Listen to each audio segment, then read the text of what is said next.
नमस्ते दोस्तों, आज की हम व्याकरण की कक्षा में पढ़ेंगे उच्चारण स्थान। उच्चारण स्थान होते क्या है? देखो, जितने भी संस्कृत के अंदर जो अच अच यानी स्वर, ठीक है, और हल हल यानी व्यंजन, जितने भी स्वर और व्यंजन होते हैं उनका एक अपना उच्चारण करने का निश्चित स्थान होता है। ठीक है, जिस जगह से वो उच्चारित होते हैं उस जगह को उन वर्णों का उच्चारण स्थान कहा जाता है। ठीक है, हमारे मुख के अंदर ऐसे कई जगह हैं, पार्ट्स हैं, जिनसे वर्ण, स्वर और व्यंजन उच्चारित होते हैं। तो आज हम उन्हीं जगहों को, उन्हीं स्थानों को हम सीखेंगे कि किस किस वर्ण का उच्चारण स्थान कौन कौन सा है। उसके लिए हम यहाँ पे एक अच्छा सा डायग्राम बना लेते हैं। ठीक है,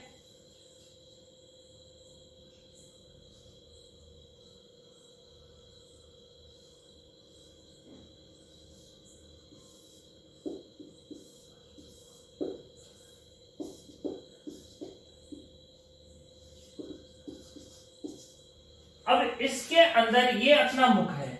मुख में जैसे अपने ये दांत हो गए हैं, यहाँ ऊपर नीचे, ये हमारी जिह्वा है। ठीक है, अब इसमें क्या होता है कि इसमें कई जगह से अपने वर्णों का उच्चारण होता है। ठीक है, जब अपनी जिह्वा, जो जीभ होती है, जिह्वा, जीभ को हम अपने संस्कृत में कहेंगे जिह्वा। ठीक है, जिह्वा जब अपने उच्चारणों का स्थान करते हुए जब हमारे मुख के अंदर जो हिस्से हैं उनको टच करती है, जहां वो टच करती है, टच करने से जो वर्ण निकलता है उस वर्ण का उच्चारण स्थान कहलाता है। जैसे कि हम त,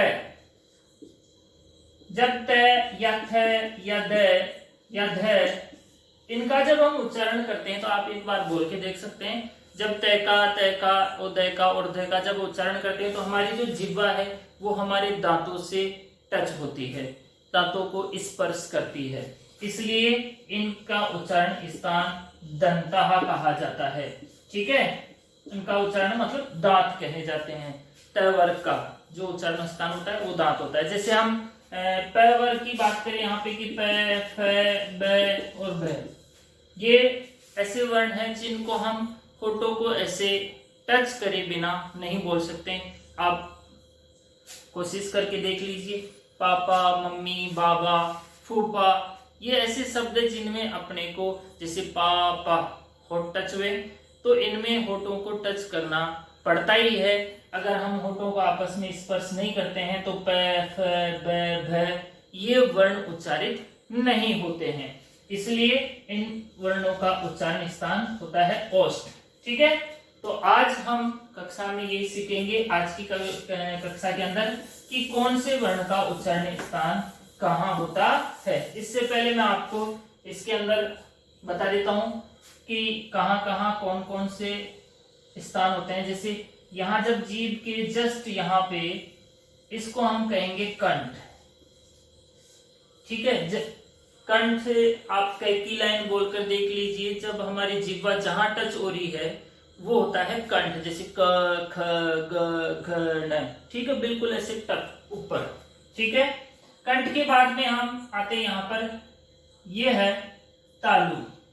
इससे क्या कहेंगे हम? तालु। जैसे अपनी मारवाड़ी भाषा में आप क्या मतलब तालु, ठीक है, तालु, तो तालवा नहीं बोले थे, तालु। तो ये होता है तालु, कंठ से थोड़ा सा आगे होता है, कंठ से थोड़ा सा आगे, जिसके अंदर अपन तालु में जैसे च वर्ग, च, छ, ज, झ, ये क, ख, ग, घ, च, छ, तो कैसे थोड़ा सा आगे जो है ना जीभ अपनी स्पर्श हो रही है तो उसको कहेंगे हम तालु। फिर आता है मूर्धा।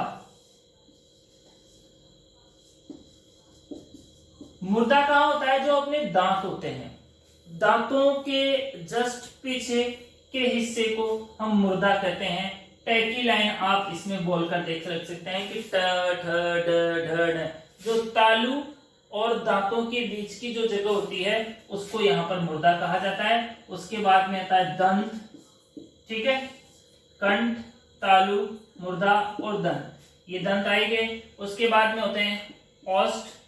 ओष्ठ यानी होठ, जिसे हम कहते हैं होठ, और नासिका, नासिका यानी नाक।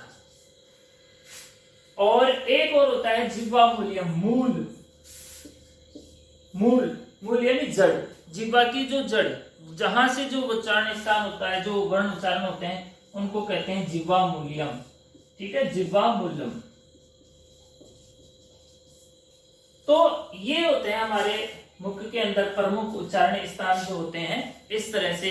जैसे शुरू में कंठ, कंठ के आगे फिर तालु, तालु के आगे फिर मुर्दा, मुर्दा के आगे दंत, दंत के बाद में होठ, नासिका और जिह्वा मूलम।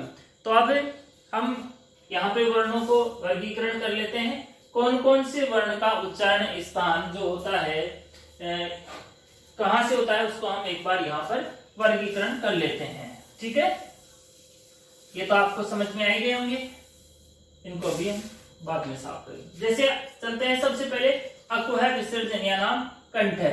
उससे पहले मैं आपको एक चीज और बता देना चाहता हूं, वर्ग। संस्कृत के अंदर वर्ग होते हैं जिनको उदित, उदित भी कहते हैं। ठीक है, 5 होते हैं। कितने होते हैं? 5। कौन कौन से?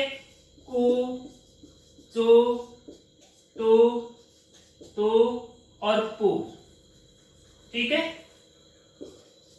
यहाँ पे ये 5वां पु। कु का मतलब क्या होता है? कु का मतलब हो गया क का परिवार, क की लाइन के सारे अक्षर। ठीक है, ये हो गया कु। संस्कृत के अंदर जहां जहां पर क की लाइन को बताना होगा, क के परिवार को, एक तरह से क का परिवार हो गया, तो वहां पर सिर्फ कु लिखा हुआ आएगा। जैसे कि यहाँ पर लिखा है कु। कु का मतलब हो गया क का परिवार, चु का मतलब छ का परिवार, टू का मतलब ट का परिवार, तू का मतलब त का परिवार, पु का मतलब प का परिवार। ठीक है, ऐसे च, चु यानी च का परिवार, च वर्ग जिसे हम कहेंगे छ, छ, ज, झ, ये, ट, ठ, ड, ढ और न, फिर त, थ, द, ध और न, फिर इसी तरह से प, फ, ब, भ, म। ये होते हैं वर्ग। आप इन्हें भी एक बार स्क्रीनशॉट ले लें, नोट कर लें, ये आगे बहुत ही काम आने वाले हैं। अब शुरू करते हैं अपने उच्चारण स्थान। सबसे पहले इसका पदच्छेद करते हैं। यहाँ पे सबसे पहले लिखा हुआ ए। ऐसे तात्पर्य केवल ए नहीं, यहाँ पर आ भी आएगा। आ का भी उच्चारण स्थान पूछ ले तो वही होगा कंठ, ए का भी वही होगा कंठ। आ का अलग से दिया कहीं पे नहीं है। फिर उसके बाद में कु, कुवर्ग जिसे हम यहाँ पे लिख देते हैं क वर्ग। ठीक है, क वर्ग में क, ख, ग, घ और न। उसके बाद में ह, कु है और उसके बाद में है विसर्ग। इन सभी वर्णों का उच्चारण स्थान होता है कंठ। किस किस का? ए का, आ का, क वर्ग का, है का और विसर्ग का। क्लियर? इन सब का आप उच्चारण करके देख सकते हैं। कंठ ये है, जीभ हमारी कंठ से स्पर्श करती है। आगे चलते हैं। इचुएसा नाम तालु, ई। सबसे पहले ई लिखा हुआ है, इसके अंदर ह्रस्व ई और दीर्घ ई दोनों आएंगे। ठीक है, उसके बाद में चू लिखा हुआ है, मतलब च वर्ग, और च वर्ग में छ, छ, ज, झ और ये सभी वर्ण आएंगे। ठीक है, आगे चलते हैं। चू के बाद में यहाँ पे लिखा हुआ है य और उसके बाद में लिखा हुआ है श। ठीक है, तालव्य श, इसीलिए इसको यहाँ पर तालव्य श कहा जाता है। और इन सब का उच्चारण स्थान होता है तालु। आगे चलते हैं। ऋतुषाणाम मुर्दा। सबसे पहले क्या लिखा हुआ है यहाँ पे? री। री का मतलब केवल छोटी री नहीं है, बड़ी री भी यहाँ पर आएगी। ठीक है, री। री के बाद में है टू। टू का मतलब हो गया ट वर्ग, ट का परिवार जिसमें ट, ठ, ड, ढ और न। ट के बाद में यहाँ पे र, ये वाला ऊपर, र नीचे, और फिर ये श यहाँ पे आ गया था, अब यहाँ पे आएगा ये वाला श। इसको करते हैं मूर्धन्य श। ठीक है, तालव्य श क्योंकि इसका उच्चारण स्थान तालु है, मूर्धन्य श क्योंकि इसका उच्चारण स्थान मुर्दा है। ठीक है, इसका एक अलग से वीडियो भी बनाया गया है। स, तालव्य स, मूर्धन्य स और दंत्य स नीचे आएगा। तो इनका उच्चारण स्थान हो गया मुर्दा, मतलब ट वर्ग का जब हम उच्चारण करते हैं तो हमारी जीभ यहाँ मुर्दा पे स्पर्श करती है ऊपर। ठीक है, ऋतुषाणाम में लरी।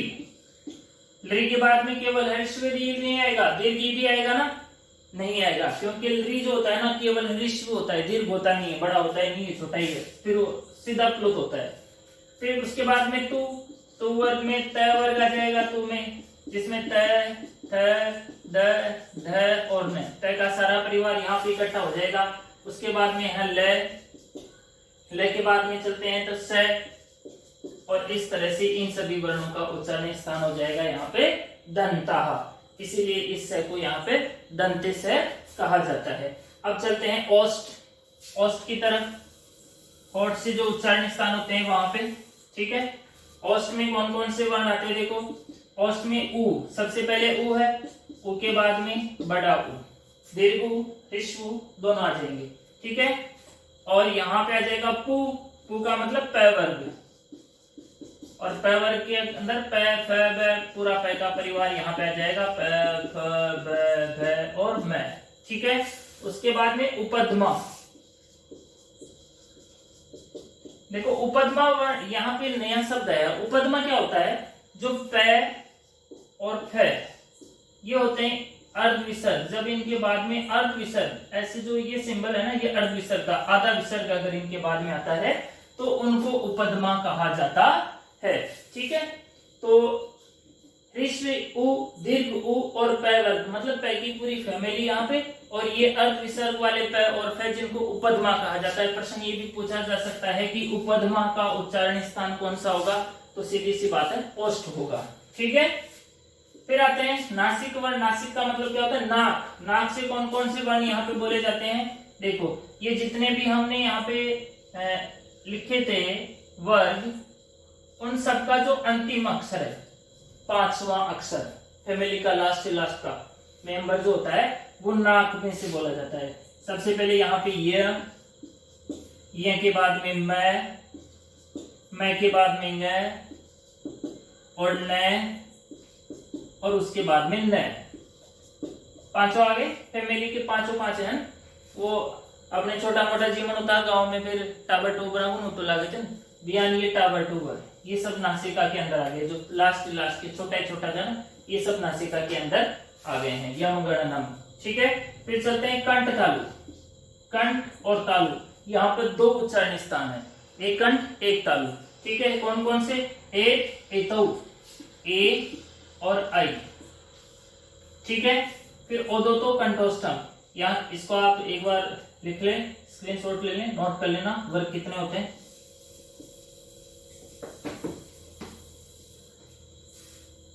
कंठोष्ठम, कंठ तालु कंठोष्ठम, कंठोष्ठम के अंदर ओत औतो हो, तो इसके अंदर ओ और औ ये दोनों आ जाएंगे। फिर है दंतोष्ठ, दंत और ओष्ठ, ध्यान रखने वाली बात है यहाँ पे दो दो उच्चारण, एक कंठ तालु, कंठ ओष्ठ, दंत ओष्ठ, ठीक है। दो पार्ट्स को मिलाकर के एक वर्णों का या दो वर्णों का उच्चारण हो रहा है।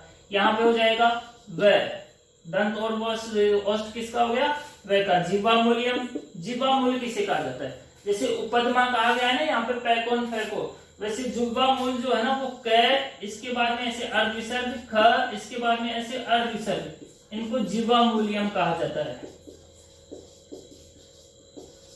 जिह्वा मूल्यम वर्ण, ठीक है। क के बाद ये प्रश्न आ सकता है, ये कौन से वर्ण है, क के आगे आधा विसर्ग लगा करके, ख के आगे आधा विसर्ग लगा करके, तो इनको हम जिह्वा मूल्यम कहेंगे।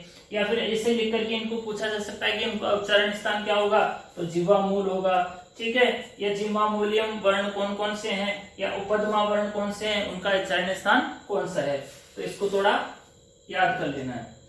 फिर आ गया अनुस्वार, अनुस्वार क्या होता है, ऐसे ऊपर जो बिंदी लगी होती है ना आई के अंदर, अंक की मात्रा जिसे हम कहते हैं, उसको हम अनुस्वार कहते हैं, और इसका उच्चारण स्थान क्या होता है, नासिका होता है, ठीक है। तो ये थे अपने उच्चारण स्थान। इनके अंदर कुछ इंपॉर्टेंट बात जो है वो मैं आपको और बता देता हूं, यहाँ पे ध्यान रखना।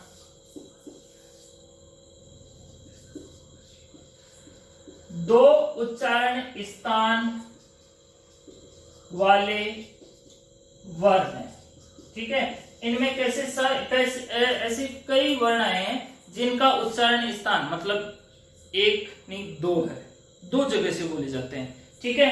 तो उसके अंदर यहाँ पर अपने को सबसे पहले जो टाबरटोबरान तो लागे जो वो मतलब बड़ा की साथ भी जिमरिया, छोटा की साथ भी जिमरिया से, तो ये हो गया दो उच्चारण स्थान वाले जो है ना, इसके अंदर जैसे हम लिखेंगे कि सबसे पहले जो न है, न का उच्चारण स्थान कंठ भी हो गया, और क्या हो गया यहाँ पे नासिका भी हो गया।